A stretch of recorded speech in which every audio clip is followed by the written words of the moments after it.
इसमें सबसे पहले बात करेंगे रिलेशन के बारे में कि रिलेशन होता क्या है। इसमें 11th क्लास से थोड़ा सा एडवांस चैप्टर है जो 12th क्लास का एनसीईआरटी का फर्स्ट चैप्टर है जहाँ पर रिलेशन एंड फंक्शन के बारे में बताया गया है। और आज हम पढ़ेंगे रिलेशन के बारे में कि रिलेशन जो है वो कब सिमेट्रिक होता है, कब रिफ्लेक्सिव होता है, कब हमारे पास ट्रांजिटिव होता है, और यहाँ पे इक्विवेलेंस रिलेशन का जो कंसेप्ट आता है उसको हम समझने की कोशिश करेंगे। पर इसमें मैं आपको बताना चाहता हूँ कि रिलेशन एग्जैक्टली होता क्या है। दो सेट अगर हमारे पास दे रखे हैं, ध्यान दीजिएगा, दो सेट अगर हमारे पास गिवन है, मान लीजिए मैं आपके सामने एक सेट ए ले लेता हूँ, है ना। मान लीजिए ए सेट हमारे पास गिवन है और सेट ए हमारे पास दे रखा है 1 2 एंड 3। मान लीजिए सेट बी जो है वो हमारे पास दे रखा है 2 4 एंड 6, है ना। तो सुनिए यहाँ पे हमारे पास क्या होता है, जो ए क्रॉस बी होता है हम इसका कार्टेशियन प्रोडक्ट निकालते हैं, है ना। कार्टेशियन प्रोडक्ट का मतलब ये होता है कि ए और बी सेट आपस में कैसे कनेक्ट हो सकते हैं। तो यहाँ पे हम इसके ऑर्डर्ड पैड निकालते हैं। तो जब इनको पहले को इससे का साथ करेंगे तो 1 यहाँ पे 2 आ जाएगा ना बेटा, 1 2 आएगा, फिर 1 4 आएगा, है ना बेटा, 1 4 आएगा, एक सेट बनेगा 1 4 एंड फिर ये आएगा 1 6, है ना। इसी प्रकार से ये आएगा हमारे पास 2 2 2 4 2 6, है ना। इसी प्रकार से फिर 3 आएगा, दैट इज 3 2 3 4 एंड 3 6, राइट। ये हमारे पास टोटल ए क्रॉस बी जो आता है ये हमारे पास क्या होता है, सुन कार्टेशियन प्रोडक्ट होता है, या इसको हम ऑर्डर्ड पैड बोलते हैं यहाँ पे, है ना। अब सुन जो भी रिलेशन होता है ए और बी सेट के अंदर वो इसका सबसेट कहलाता है ना। मैं अगर आपके सामने यहाँ पे एक रिलेशन डिफाइन करूं कि रिलेशन ए कोमा बी, है ना, such that A is equal to B, है ना। मैंने यहाँ पे एक रिलेशन डिफाइन किया कि जो ए है वो मतलब 2b के बराबर है, राइट। तो अगर आप देखेंगे तो सुनिए यहाँ पे हमारे पास ये क्या रिलेशन हो सकता है, तो ये इसी का सबसेट होना चाहिए। इनमें से ऐसे कौन सा है जो हमारे पास b की वैल्यू 1 रखे तो a की वैल्यू 2 आ रही, मतलब 1 2। तो क्या हमारे पास 1 2 आ रहा है क्या भैया? 1 2 तो नहीं आ रहा है भाई, नहीं आ रहा है ना। अगर मैं b की वैल्यू 2 रखूं, है ना, तो हमारे पास a की वैल्यू कितनी आ जाएगी? 4। क्या हमारे पास 4 2 आ रहा है क्या? मुझे लग रहा है 4 2 भी कहीं नजर नहीं आ रहा है, राइट। तो अगर हम यहाँ पे कोई भी बी की वैल्यू रखे, है ना बेटा, बी हमारे पास ये सेट है ना बेटा, ये एलिमेंट यहां से आ रहा है। हम ऐसा भी लिख सकते हैं सच दैट ए जो है वो हमारे पास ए से आ रहा है और बी हमारे पास क्या आ रहा है बेटा? बी से आ रहा है ना। तो बेटा यहाँ पे अगर बी की वैल्यू 2 रखोगे तो ए की वैल्यू 4, बेटा हो नहीं सकता है। यहाँ पे 4 रखोगे तो ये 8, बेटा हो नहीं सकता है ना।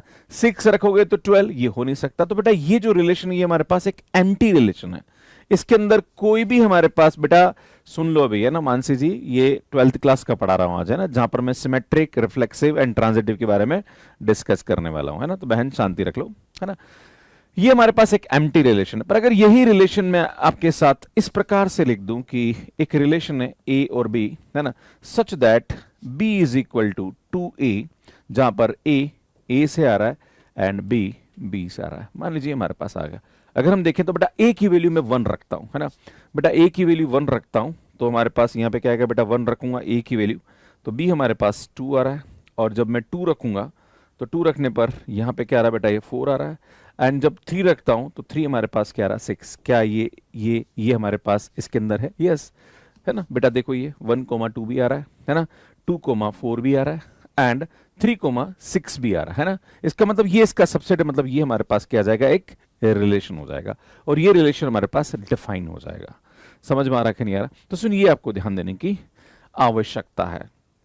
अगर मैं आपके सामने ऐसा ले लूं यहाँ पे, है ना, अगर मैं आपके सामने यहाँ पे कुछ और भी ले लूं, आपकी इच्छा है कि नहीं सर आप ऐसा भी ले सकते थे ना इसके अंदर, क्या हम रिलेशन ऐसा ले सकते हैं कि a+1, है ना सर, ऐसा ले लें कि b is equal to a+1, तो a की वैल्यू 1 रखोगे तो b की वैल्यू 2 आ रहा है ना, 2 रखोगे तो 4 आ रहा है, 3 रखोगे तो 6 आ रहा है। बेटा ये भी हमारे पास इसके अंदर आ रहा है। तो जो भी हमारे पास रिलेशन होता है वो हमेशा इसका सबसेट होता है। तो हम ये जानते हैं कि रिलेशन जो होगा वो हमेशा a क्रॉस b का क्या होगा?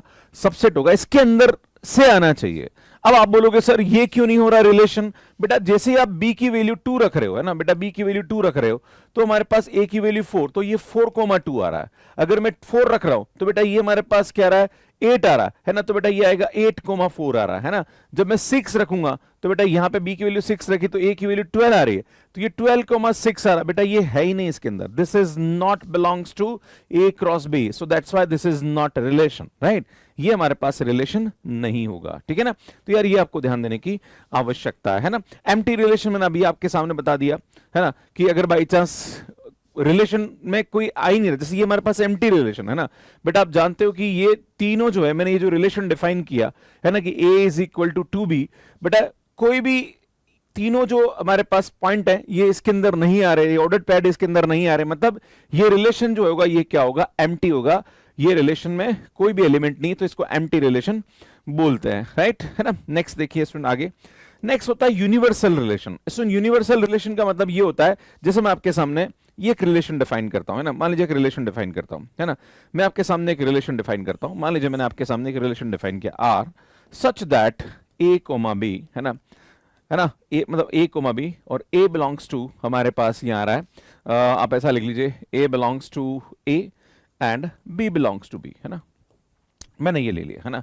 तो बेटा ये हमारे पास एक यूनिवर्सल रिलेशन हो जाएगा ना, कि अगर मैं यहां से इन दोनों का प्रोडक्ट करूं तो ये बोल रहा है कि जो पहले वाला वो ए से आना चाहिए, दूसरे वाला कहां से आना चाहिए बेटा, बी से आना चाहिए। तो बेटा ये जो होगा ये हमारे पास क्या आएगा, यूनिवर्सल रिलेशन हो जाएगा। मतलब जितने भी हम यहाँ पे देखेंगे एक ए क्रॉस बी आएगा, वो सब के सब इस रिलेशन के अंदर आ जाएंगे। मतलब जितने भी हमारे पास एक्स और वाई के बीच में जो रिलेशन है वो पूरा का पूरा आर में आ जाए है ना।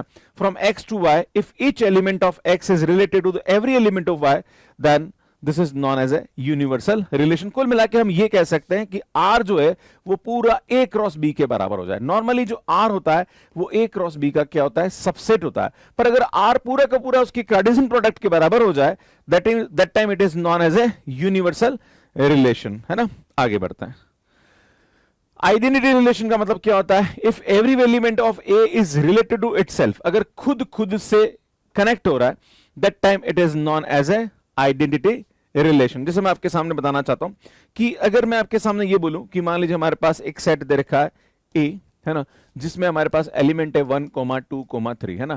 तो बेटा हम जानते हैं ए क्रॉस ए है ना, तो ए क्रॉस ए में हमारे पास क्या आएगा, अगर मैं ए कोई ए से मल्टीप्लाई करूंगा तो 1, 1 है ना, 1, 2 है ना, 1, 3, इसी प्रकार से 2, 1 है ना, 2, 2, 2, 3, इसी प्रकार से 3, 1 है ना, 3, 2 एंड 3, 3 है ना। बेटा ये हमारे पास यहाँ पे क्या हो सकता है, इसके बीच में रिलेशन डिफाइन हो सकता है, राइट।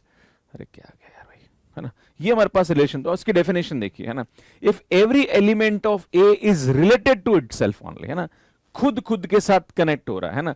क्या हो रहा है यहाँ पे, सुन ए कोमा है such that A is belongs to A, then it is known as an identity relation। जैसे मैं आपके सामने यहाँ पे 149 रिलेशन डिफाइन किया, तो बेटा यहाँ पे R1 जो होगा वो 1 से कनेक्ट कर रहा है ना। तो बेटा यहाँ पे खुद से हम जब सेट डिफाइन करते हैं तो बेटा ये हमारे पास जो आएगा ये हमारे पास क्या कहलाता है, सुन आइडेंटिटी रिलेशन। ये 1 है, 2 है, 3 है, this is known as a identity relation है ना। सुन ये हमारे पास क्या कहलाता है, आइडेंटिटी रिलेशन कहलाता है। सुन बात करते हैं सिमेट्रिक रिलेशन क्या होता है ना। सुन सिमेट्रिक रिलेशन का मतलब ये होता है कि अगर ए बी से रिलेटेड है ना, मतलब सिमेट्रिक रिलेशन क्या ये होता है कि अगर A is related to B, then B भी हमारे पास ए से क्या करना चाहिए, रिलेट करना चाहिए। अगर ऐसा होता है that time this relation is known as a symmetric relation। अगर मैं इसकी बात करूं, देखो अगर ये symmetric relation कब होता है, अगर 1, 2 यहां पे है तो बेटा 2, 1 भी होना चाहिए, बिल्कुल है, कहीं 2, 1 दिख रहा है क्या भैया, यस है। अगर 1, 3 यहां पे है तो बेटा 3, 1 भी होना चाहिए, बेटा है। अगर 2, 3 इधर है तो 3, 2 भी इधर होना चाहिए। बाकी ये तो खुद तो वैसे भी 1 से रिलेट हो रहा है बेटा, अगर 1 रिलेटेड टू 1 है तो बेटा ये तो आपस में उलझाएगा। पर मेन यहां होता है कि 1 अगर 2 से रिलेट कर रहा है तो बेटा 2 भी 1 से क्या करना चाहिए, रिलेट करना चाहिए। क्या एलिमेंट रिलेट नहीं करता, सेट रिलेट करता है।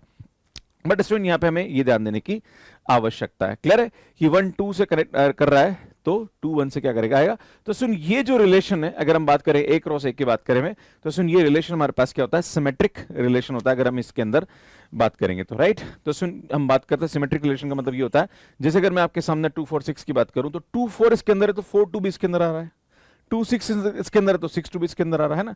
तो बेटा ऐसा हो रहा है, that time it is known as a symmetric relation. आगे बढ़ते हैं। ट्रांजिटिव रिलेशन का मतलब क्या होता है, ट्रांजिटिव रिलेशन का मतलब ये होता है कि स्टूडेंट ए अगर बी से रिलेट कर रहा है, बी अगर सी से रिलेट कर रहा है, तो बेटा यहां पे ए सी से क्या करना चाहिए, रिलेट करना चाहिए। अगर ऐसा है तो ये हमारे पास क्या कहलाता है सुन, ट्रांजिटिव कहलाता है। फॉर एग्जाम्पल, अगर हमारे पास ए कोई सेट दे रखा और उस पर कोई रिलेशन एक रो से पे हमने डिफाइन कर रखे हैं, तो बेटा इधर देखो 1 2 से रिलेट कर रहा है, 2 3 से रिलेट कर रहा है, तो बेटा 2 से 2 हटाएं तो 1 3 से क्या करना चाहिए, रिलेट करना चाहिए। देखो यहाँ पे ना, अगर यहाँ से बी से हटाए तो बेटा ये ए आर सी से क्या करना चाहिए, रिलेट करना चाहिए। तो बेटा अगर ए सी से रिलेट करता है मतलब ये हमारे पास क्या हो जाएगा, ट्रांजिटिव हो जाएगा। पर अगर कभी कभी एग्जाम में ऐसा भी आ जाता है, मान लीजिए कोई आपसे ये प्रश्न पूछे कि अगर हमारे पास आर ये दे रखा है 1,2, मान लीजिए हमारे पास दे दिया जाए, है ना, क्या दे दिया, ओनली 1,2, आपसे पूछा जाए कि क्या ये ट्रांजिटिव है कि नहीं है, ओनली 1 दे दिया जाए, इज दिस ट्रांजिटिव और नॉट, तो बेटा ये ट्रांजिटिव होगा। हमारे पास ये होता है कि अगर ए बी से रिलेटेड है और बी सी से रिलेटेड है, तो बेटा हमारे पास ए सी से रिलेटेड होगा। पर सिर्फ एक दे रखा है तो फिर तो बाय डिफॉल्ट वो क्या हो जाएगा, ट्रांजिटिव हो जाएगा, राइट। आपको फिर उसके बारे में सोचने की आवश्यकता नहीं है। क्लियर है? तो यार ये आपको ध्यान देने की आवश्यकता है। इक्विवेलेंस रिलेशन का मतलब होता है कि अगर कोई भी रिलेशन रिफ्लेक्सिव है, अब आप बोलोगे सर रिफ्लेक्सिव तो आपने पढ़ाया नहीं। रिफ्लेक्सिव का मतलब होता है कि ए रिलेटेड टू ए, है ना, मतलब खुद से रिलेट कर जाए, है ना। अगर ये हमारे पास, है ना, अगर खुद एलिमेंट खुद से, जैसे मेरी बात सुनो, अगर आपसे बोला जाए कि क्या ये रिलेशन रिफ्लेक्सिव है, बेटा दिस इज नॉट रिफ्लेक्सिव, बेटा ये रिफ्लेक्सिव नहीं है ना। रिफ्लेक्सिव कब होगा, अगर 1,1 इसमें होना चाहिए, 2,2 इसमें होना चाहिए, 3,3 इसमें होना चाहिए, 4,4 इसमें होना चाहिए, 5,5 हमारे पास इसके अंदर होना चाहिए, है ना। बेटा ये नहीं है, इसका मतलब ये रिफ्लेक्सिव नहीं है। कोई आपसे बोले कि क्या ये रिलेशन सिमेट्रिक है, no this is not symmetric, क्योंकि 1,2 इधर है तो बेटा 2,1 भी इसमें होना चाहिए, 2,3 है तो बेटा 3,2 भी इसमें होना चाहिए, बेटा 1,3,1 भी होना चाहिए। अगर ये सब है that time it is a symmetric, और फिर ट्रांजिटिव तो हमारे पास हो ही जाएगा, राइट। तो सुन, किसी भी रिलेशन को अगर हमें इक्विवेलेंस रिलेशन दिखाना है तो बेटा यहाँ पे 3 चीजों का होना आवश्यक है। पहली चीज हमारे पास यहाँ पे क्या होती है बेटा, पहला हमारे पास यहाँ पे क्या होता है, फर्स्ट जो होता है वो हमारे पास रिफ्लेक्सिव होता है। रिफ्लेक्सिव का मतलब होता है कि ए जो है वो ए से कनेक्ट होना चाहिए। दूसरा होता है हमारे पास, इसको बोलते हैं रिफ्लेक्स, है ना।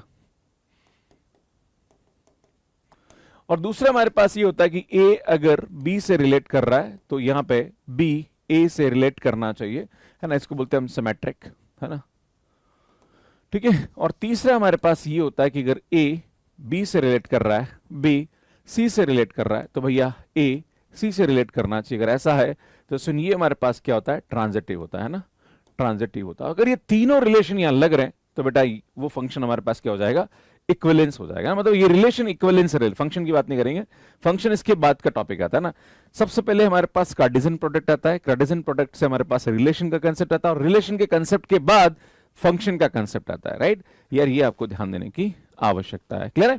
अब एक प्रश्न होता है कि दो सेट के बीच में कितने रिलेशन हम डिफाइन कर सकते हैं। ध्यान दीजिएगा, दो सेट के बीच में हम कितने रिलेशन डिफाइन कर सकते हैं। एक ये बहुत अच्छा क्वेश्चन होता है, तो मैं आपके सामने एक छोटा सा एग्जांपल लेता हूं। मान लीजिए हमारे पास 1 2 है और ये हमारे पास ए बी, ये दो सेट दे रखे। मान लीजिए ए सेट है, ये बी सेट है। सबसे पहले हम देखेंगे कि बेटा यहाँ पे टोटल हमारे पास कार्टेशियन प्रोडक्ट में क्या क्या हो सकता है ना, कितने एलिमेंट होंगे। तो बेटा हमारे पास जब इसको मैं मल्टीप्लाई करूंगा तो बेटा ये कितना है, मतलब इसको कार्टेशियन प्रोडक्ट करेंगे, है ना। तो बेटा यहाँ पे हमारे पास क्या क्या आता है, अगर आप देखेंगे तो बेटा आएगा 1, A, है ना, 1, B, है ना, 2, A एंड 2, B, राइट। बेटा ये हमारे पास आएगा। अब ध्यान दीजिएगा बेटा, रिलेशन क्या होता है, रिलेशन जो होता है वो इसके सबसेट्स होते हैं। तो बेटा किसी भी सेट के जो नंबर ऑफ सबसेट है, जैसे मैंने आपके सामने बताना चाह रहा हूं, एक प्लीज कंसेप्ट याद रखिएगा बेटा। अगर हमारे पास कोई भी सेट है, मान लीजिए हमारे पास ए बी एक सेट है, मैं आपसे बोलूं कि इसके नंबर ऑफ सबसेट कितने होंगे, तो बेटा इसके नंबर ऑफ सबसेट कितने होते हैं। पहला सबसेट होता है 5, दूसरा होता है ए, तीसरा होता है बी एंड चौथा होता है ए बी। ये ध्यान देने की जरूरत है। किसी भी सेट के नंबर ऑफ सबसेट हमारे पास ये ऐसे निकालते हैं हम। अगर मैं आपसे बोलूं कि यार ये ए बी सी है, तो बेटा इसके नंबर ऑफ सबसेट कितने हो जाएंगे। मान लीजिए अगर आपसे बोला जाए कि 3 एलिमेंट है, तो बेटा इसके नंबर ऑफ सबसेट क्या होंगे, एक तो 5 आएगा, दूसरा ए आएगा, तीसरा बी आएगा, चौथा सी आएगा, है ना, फिर हमारे पास ए बी आएगा, फिर हमारे पास बी सी आएगा, फिर हमारे पास ए सी आएगा, फिर हमारे पास यहाँ पे क्या आएगा, सुन, ए बी सी आएगा। 1 2 3 4 5 6 7 8 आएंगे। तो अगर हमारे पास जितने सेट के अंदर एलिमेंट होते हैं उसके हिसाब से हमारे पास सबसेट आते हैं। तो इसका तरीका होता है 2, जिसे हमारे पास 3 एलिमेंट है तो 2 की पावर 3 सबसेट होते हैं, राइट, मतलब 8 हमारे पास सबसेट होंगे। तो बेटा अगर इसकी ये बात करी जाए कि ये एक एलिमेंट है, ये एक एलिमेंट है, ये एक एलिमेंट है, ये एक एलिमेंट है, तो आपसे बोला जाएगा इसके सबसेट कितने होंगे। तो बेटा इसके सबसेट होते हैं 2 की पावर 4। ये इसके नंबर ऑफ रिलेशन कहलाते हैं ना, अगर आपसे बोला जाए कि इसके नंबर ऑफ रिलेशन कितने होंगे, तो बेटा 2 की पावर 4 होंगे ना, क्योंकि इसके सबसेट हमारे पास टोटल 16 होंगे। आप बोलोगे सर कैसे 16 होंगे, आप निकाल सकते हो, इतना निकालने का टाइम मेरे पास नहीं है, बट मैं आपको बताऊंगा। पहला हमारे पास कोई रिलेशन नहीं हो 5, है ना, फिर हमारे पास ये हो सकता है कि 1 ए से कनेक्ट हो, बाकी कुछ दूसरे नहीं हो, फिर 1 बी से कनेक्ट हो जाए, है ना, फिर हमारे पास 2 ए से कनेक्ट हो जाए, है ना, ऐसे हमारे पास बहुत सारे अलग अलग निकलते जाएंगे। टोटल हमारे पास 16 होंगे। जैसे हमारे पास यहाँ पे 3 है तो 8 निकले, ऐसे हमारे पास 16 होंगे, राइट। तो नंबर ऑफ रिलेशन का फार्मूला होता है 2 की पावर n, और n हमारे पास जो होते हैं वो इसके एलिमेंट होते हैं। तो एक कंसेप्ट और यहां पे निकलता है कि अगर हमारे पास कोई एक सेट A जिसके अंदर हमारे पास मान लीजिए कि ऐसा ले लीजिए कि मान लीजिए एक सेट A है जिसकी कार्डिनलिटी है ना, नंबर ऑफ एलिमेंट की बात कर रहा हूं, P है, और B सेट है जिसके अंदर हमारे पास Q एलिमेंट है, तो बेटा हमारे पास A क्रॉस B के अंदर जो हमारे पास एलिमेंट होते हैं वो कितने होते हैं, P इंटू Q होते हैं। और अगर आपसे बोला जाए कि नंबर ऑफ रिलेशन कितने होंगे, ध्यान दीजिएगा ना, नंबर ऑफ रिलेशन कितने होंगे, तो बेटा इसके नंबर ऑफ रिलेशन जो होते हैं वो होते हैं 2 की पावर PQ। ये याद रखने की आवश्यकता है ना, सुनिए, ध्यान देने की जरूरत है ना। इसके नंबर ऑफ रिलेशन जो होंगे वो हमारे पास इस प्रकार से हम निकाल सकते हैं। इसमें आगे बढ़ते हैं। जैसे हमारे पास ये क्वेश्चन दे रखा है, क्या बोल रहा है भैया, एक हमारे पास रिलेशन के z is a set of all integer such that x minus Y is an integer, is this relation is equivalence relation. तो बेटा इक्विवेलेंस रिलेशन हमारे पास, हाँ जी, number of subset of Cartesian product है ना, Mansi ji a cross b जो आएगा उसके जितने भी एलिमेंट है उसके नंबर ऑफ सबसेट जो होते हैं वो हमारे पास नंबर ऑफ रिलेशन के बराबर होता है, राइट। इसमें कोई भी हमारे पास रिलेशन है जिसको हमें इक्विवेलेंस प्रूव करना है तो हमें 3 चीजें प्रूव करनी पड़ेगी। पहला प्रूव करना पड़ेगा रिफ्लेक्सिव। हमें रिफ्लेक्सिव का मतलब ये होता है कि A is related to A। आपसे बोला जा रहा है कि ये हमारे पास एक रिलेशन दे रखा है कि x माइनस वाई हमारे पास क्या होना चाहिए, इंटीजर होना चाहिए। अगर मैं आपको ये प्रूव करना चाहता हूं, इसका मतलब ये हुआ कि x is related to x। अगर मुझे फर्स्ट प्रूव करना है रिफ्लेक्सिव, है ना, अगर मुझे ये दिखाना है कि भैया ये रिफ्लेक्सिव है कि नहीं है, तो बेटा मुझे क्या दिखाना पड़ेगा कि x is related to x। इसका मतलब मुझे ये दिखाना पड़ेगा कि x माइनस एक्स भी इंटीजर आना चाहिए, है ना बेटा, x माइनस एक्स इंटीजर आना चाहिए। बेटा x माइनस एक्स क्या था, 0, और we know that 0 is integer, yes it is related, मतलब ये रिफ्लेक्सिव होगा, राइट। सेकंड बात करता हूं मैं यहां पे सिमेट्रिक, है ना। मैं आपसे बोलता हूं कि क्या सिमेट्रिक का मतलब क्या होता है कि अगर x y से रिलेट कर रहा है तो बेटा y x से भी रिलेट करना चाहिए। इसका मतलब यह हुआ कि अगर x माइनस वाई इंटीजर है तो अगर मैं माइनस कॉमन निकालूं तो बेटा y माइनस एक्स भी हमारे पास यहां पे क्या होता है, इंटीजर होता है। भाई डिफरेंस भी इंटीजर होता है, और ये भी अगर इंटीजर हो गया मतलब y भी x से क्या कर रहा है, रिलेट कर रहा है, मतलब ये भी हमारे पास क्या हो जाएगा, सिमेट्रिक हो जाएगा। सुन, थर्ड बात करते हैं हम लोग यहां पे ट्रांजिटिव, है ना। ट्रांजिटिव का मतलब क्या होता है, अगर ट्रांजिटिव का मतलब ये होता है कि x अगर y से रिलेट कर रहा है, y अगर z से रिलेट कर रहा है, तो बेटा हमारे पास x क्या होना चाहिए, z से रिलेट करना चाहिए। तो इसका तरीका क्या होता है, अगर x माइनस वाई हमारे पास इंटीजर है, y माइनस z हमारे पास इंटीजर है, तो बेटा इसका सम जो होगा वो भी हमारे पास क्या हो जाएगा, इंटीजर हो जाएगा। और ये इंटीजर है तो बेटा ये हमारे पास क्या जाएगा, ट्रांजिटिव हो जाएगा, राइट। तो ये ध्यान देने की आवश्यकता है। आगे बढ़ता है, सुनिए, देखिए अब आपसे बोला जा रहा है, ध्यान दीजिएगा प्लीज। इसमें बोला कि show that the relation this 1 2 3 given by this, है ना। बेटा हमारे पास एक सेट है 1 2 3 जिसमें एक रिलेशन डिफाइन कर रखा है इस प्रकार से। आपसे बोला जा रहा है कि ये रिफ्लेक्सिव तो है बट ना तो सिमेट्रिक है ना ट्रांजिटिव है, तो हम कैसे प्रूव करेंगे। बेटा देखो अब सीधा था, बेटा रिफ्लेक्सिव का मतलब ये होता है कि 1 1 इसके अंदर है, 2 2 इसके अंदर है, 3 3 इसके अंदर है ना बेटा, तो ये रिफ्लेक्सिव तो हो जाएगा, है ना। अब बात करते हैं सुन सिमेट्री। सिमेट्री का मतलब ये होता है कि अगर ए बी से रिलेट कर रहा है तो बेटा बी भी ए से क्या करना चाहिए, रिलेट करना चाहिए, है ना। अगर हम इसकी बात करें तो बेटा ये होना चाहिए, अगर हम बात करें यहां पे कि ए अगर बी से रिलेट कर रहा है तो बेटा बी ए से रिलेट करना चाहिए। इसका मतलब ये हुआ कि अगर ए बी में है तो बेटा बी ए में मतलब रिलेशन में होना चाहिए। तो अगर आप देखेंगे तो बेटा 1 2 हमारे पास यहां पे है but 2 1 is not belongs to R, है ना। बेटा ये तो आर में आ रहा है बट ये आर में नहीं आ रहा है, इसका मतलब ये सिमेट्रिक नहीं होगा। अगर बात करी जाए ट्रांजिटिव के अंदर तो बेटा ट्रांजिटिव का मतलब क्या होता है, ट्रांजिटिव का मतलब ये होता है कि अगर A related to B and B related to C, इसका मतलब ए सी से रिलेट करना चाहिए। इसका मतलब ये हुआ कि अगर ए बी आर में है, बी सी आर में है, तो बेटा हमारे पास ए सी भी आर में होना चाहिए, राइट, ए सी भी आर में होना चाहिए, बट यहां ऐसा नहीं हो रहा है। अगर आप देखेंगे बेटा यहां पे क्या हो रहा है, 1 2 आर में है ना, 2 3 आर में है, बट 2 से 2 हटाएंगे, but 1,3 is not belongs to R. अगर आप देखेंगे तो 1 3 इसके अंदर नहीं आ रहा, that's why this is not an a transitive relation, right. So this is not a transitive relation. So this is the question, which of the following is type of relation? बेटा relation reflexive होता है, symmetric होता है, transitive होता है, but surjective नहीं होता है। सर्जेक्टिव का मतलब होता है ऑन्टो। ये हम फंक्शन की बात करेंगे ना, तो ये नेक्स्ट क्लास में बताऊंगा कि फंक्शन जो होता है वो हमारे पास क्या होता है। क्लियर है? आगे बढ़ते हैं। तो स्टूडेंट कैसी लगी आपको क्लास? अगर आप इस टॉपिक से रिलेटेड क्वेश्चंस को प्रैक्टिस करना चाहते हैं तो आप मैथ्सकेयर ऐप पे क्वेश्चंस को प्रैक्टिस कर सकते हैं, जहां पर हमने ये वाली क्लास के जो क्वेश्चंस है मैथ्सकेयर ऐप पे हमने क्वेश्चंस को करवा रखा है, जो कि आप यहां पे जाके देख सकते हैं। मैथ्सकेयर ऐप का जो लिंक है वो डिस्क्रिप्शन में भी आपको मिल जाएगा। अगर आप CSIR NET, GATE, CUTPG, IIT JAM, RPSC first grade, second grade या किसी भी TGT PGT एग्जाम की तैयारी कर रहे हैं तो आपके बेसिक्स को क्लियर करने के लिए सीरीज आपके लिए बहुत ही हेल्पफुल है। अगर इन क्लासेस को लाइव लेना चाहते हैं तो मैं रात को 9 से 10:30 इस क्लास को लेता हूं, Monday, Tuesday, Wednesday and Thursday, जो कि आप ये वाले चैनल पे इस क्लास को लाइव भी ले सकते हैं। पर ये सिर्फ लाइव होती है, रिकॉर्डेड आपको नहीं मिलती है। रिकॉर्डेड के लिए आपको इस चैनल पे बाकी और भी क्लासेस दिख जाएगी, जिसका थ्योरी पोर्शन हमने करा रखा है।